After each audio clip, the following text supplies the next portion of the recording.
Hello and welcome to the 2013-14 men's basketball preview for the University of Findlay. My name is David Buck and I'm joined by head coach Charlie Ernst. Charlie, thanks for joining us. Hey, thanks a lot, Dave. Well, Coach, I know a lot of people are excited about this season. The games are right around the corner here. Tell us a little bit about the offseason and how the team's progressed. Well, I'm excited about the offseason we had. I mean, most of our guys were here all summer, including our newcomers. So I think a lot of times college basketball coaches get a real feel for their team much sooner than the start of practice, which is the way it used to be. And I think, it's not going to win us any games, but it'll help prepare us for what's to come. And I think our guys developed a work ethic, some chemistry, and the right approach to what was the beginning of the fall practice season. So I like where we're at, and certainly the summer played a big part in that. Well, speaking of this year's team, you lost three seniors, three guys that played a lot of basketball for you in the past. Who has really stepped up and taken on that leadership role for the team?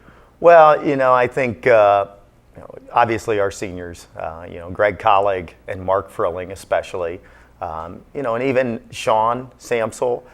Sean's played a lot of games, but in our juniors, Jake Hagan. Jake's, while he's only a junior, he's a 3-year starter or 2-year starter, probably going to be a 3-year starter this year. Jake plays with a lot of passion.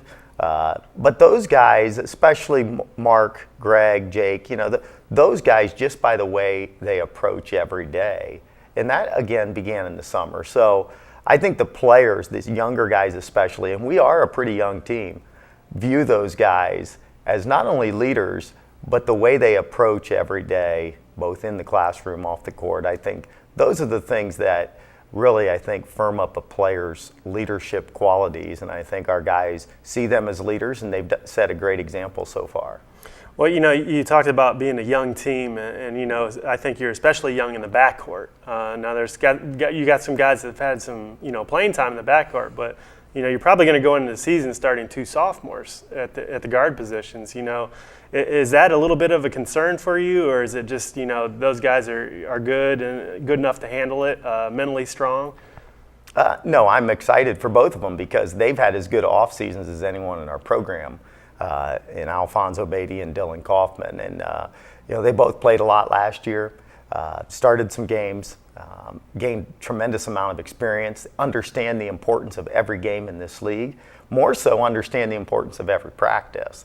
So, yes, they're only sophomores, but they played in 30-plus games last year if you count the NCAA tournament. Played in a lot of big games and performed well in those big games. So they have confidence and understand what it's going to take.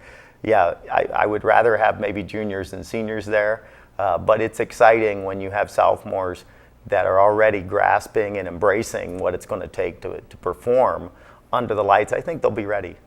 Now, when we talk about the team as a whole, it looks like across the board we got guys that can play in multiple positions.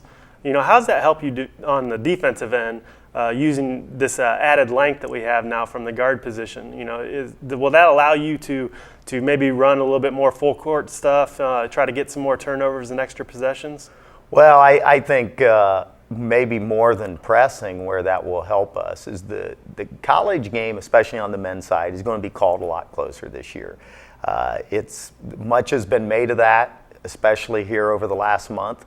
I think it'll take some adjusting for the fans. Obviously, it'll take adjusting by the teams, but we're in the midst of that adjustment right now. And I think using that length to be able to contest shots, mix up some zones with our man-to-man, have some versatility in switching, all of those things might help us make that transition of not fouling as much. We've been an aggressive defensive team in the past.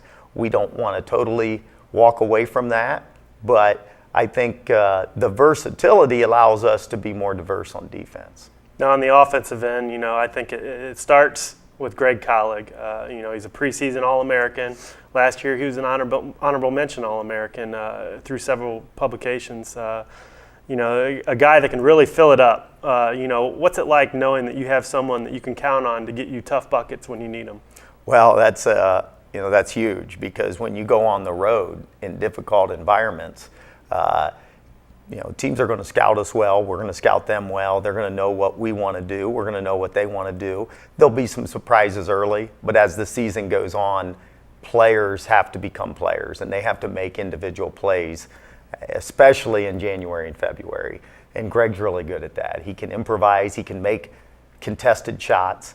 He can score inside. He can score outside. He can hurt you on the glass. He's a very good free throw shooter. So that's where there's real value to Greg, is that he can make individual plays when all else fails. And I think, certainly trying to find a way to get him more shots is always a challenge. We have other good offensive players, but I think our team's more successful when Greg gets good shots. Now, last question here, and this is something that we deal with every year. Once again, we're ranked highly in the national poll, 9th to start the year. And that's a good thing for the program. It shows the respect the program's earned over the years.